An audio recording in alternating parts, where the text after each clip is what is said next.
Assalamualaikum warahmatullahi wabarakatuh.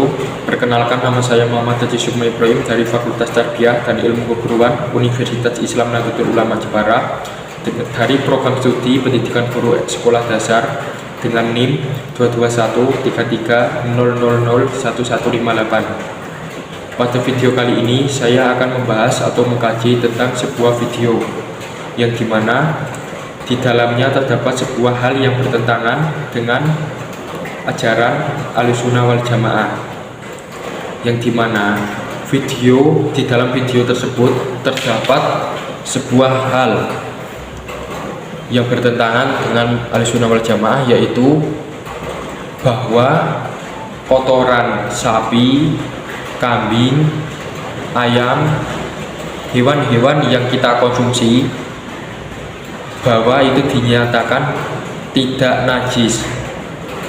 Maka seperti apa pembahasan pada video kali ini? Maka simaklah video tersebut berikut. Najiskah kotoran sapi atau kambing?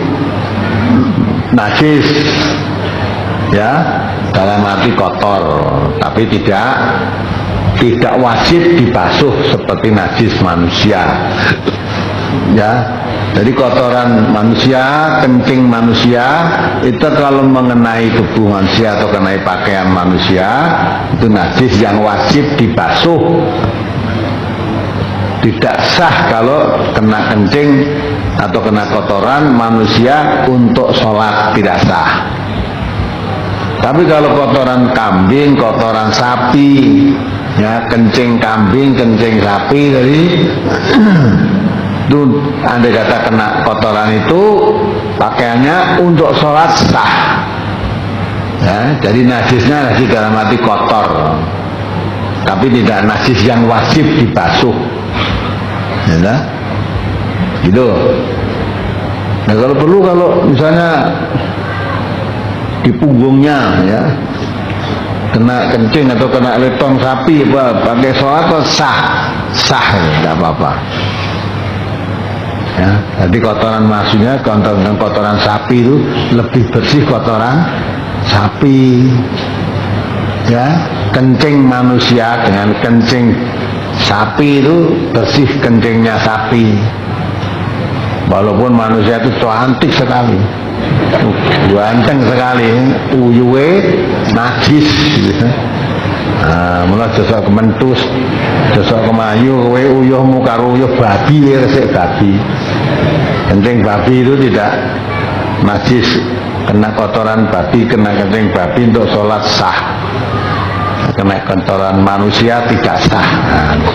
Jadi najis itu ada dua, najis berarti kotor, najis berarti sesuatu yang wajib dibasuh kalau terkena itu. Kalau sekedar arti kotor nanti tidak dibasuh nggak apa-apa, artinya tidak menghalangi sahnya sholat. Tapi yang dari manusia itu, dari manusia itu kencingnya, kotorannya itu najis. Harus, kalau kena itu harus dicuci. Kalau sapi, kambing dan sebagainya ya kotor tapi tidak najis. Nah, itu mengenai kotoran sapi tadi.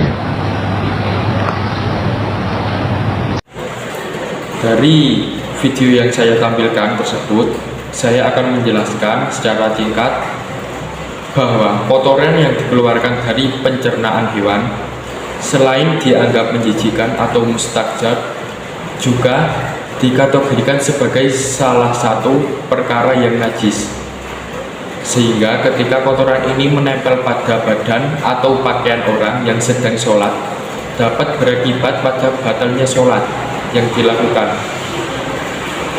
Pendapat tersebut merupakan pendapat yang masyhur dalam mazhab Syafi'i serta dijadikan sebagai pengamalan dan ketetapan oleh mayoritas umat Islam di Indonesia. Tetapi para ulama tersebut berpendapat bahwa ada suatu dalil yang dijadikan pijakan oleh para ulama tersebut yang berpendapat bahwa kotoran hewan yang halal dimakan bukanlah perkara yang najis. Berarti Para ulama tersebut menganggap bahwa seperti hewan yang dapat dimakan atau halal, kotorannya itu tidak dinyatakan najis, yaitu tidak menjadikan batalnya sholat. Kalau sholat terkena kotoran tersebut berarti tetap sah. Nah, seperti kejelasannya dalam hadis berikut ini. Kana yuhibbu an yusolli haisu atrokathu sholatu wa yusolli fi marobidi algoin, yang artinya Rasulullah senang sholat dimanapun waktu sholat tiba, dan Rasulullah pernah melaksanakan sholat di kandang kambing. Hadis riwayat Bukhari. Dalam hadis ini, para ulama yang berpendapat kotoran hewan yang halal dimakan adalah suci menjelaskan bahwa melaksanakan sholat di kandang kambing tentunya pasti akan terkena kotoran kambing. Maka menghukumi bahwa kotoran kambing sebagai hal yang najis justru akan menganggap sholat Rasulullah tidak sah karena terkena najis. Begitu juga disamakan dengan hewan kambing, yaitu hewan-hewan lain yang halal dimakan.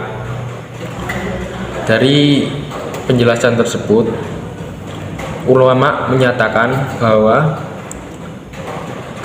terkena kotoran tersebut tetap sah menjalankan ibadah. Namun, meski dalil yang diusung oleh para ulama yang menghukumi sucinya kotoran hewan yang halal dimakan selintas dianggap kuat, namun menurut para ulama yang berpandangan bahwa kotoran tersebut adalah najis, dalil-dalil yang diusung di atas telah mendapat pentakwilan atau pengarahan makna hadis, sebab jika dalil di atas tidak ditakwilkan maka akan bertentangan dengan beberapa dalil lain.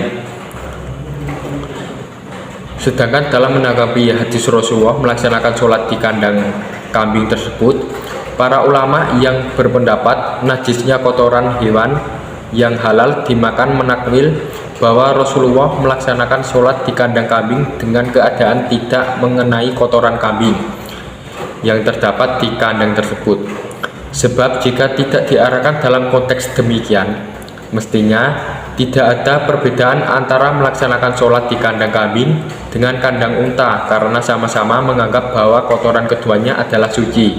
Padahal dalam kesempatan lain Rasulullah justru membedakan di antara keduanya, yaitu menyatakan, sholatlah kalian di kandang kambing, janganlah kalian sholat di kandang unta. Hadis riwayat Tirmizi. Dengan demikian dapat disimpulkan bahwa dalam menetapkan status hukum kotoran hewan yang halal dimakan memang menjadi perbedaan pendapat di antara para ulama.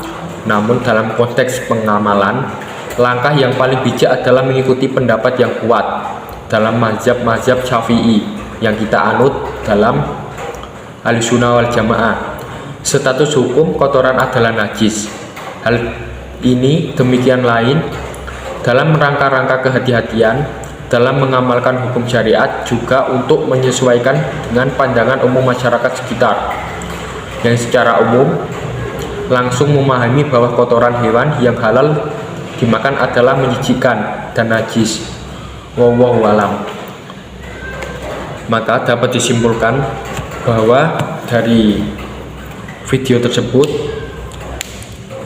kita harus mengoreksi, harus menyaring dulu, jangan langsung menjadikan video tersebut sebagai referensi untuk kehidupan kita.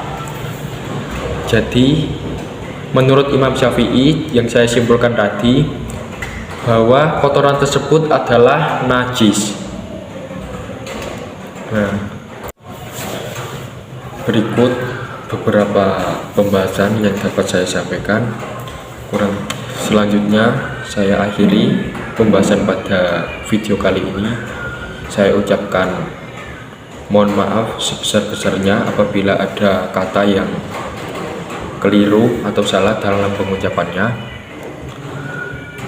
Selanjutnya, assalamualaikum warahmatullahi wabarakatuh.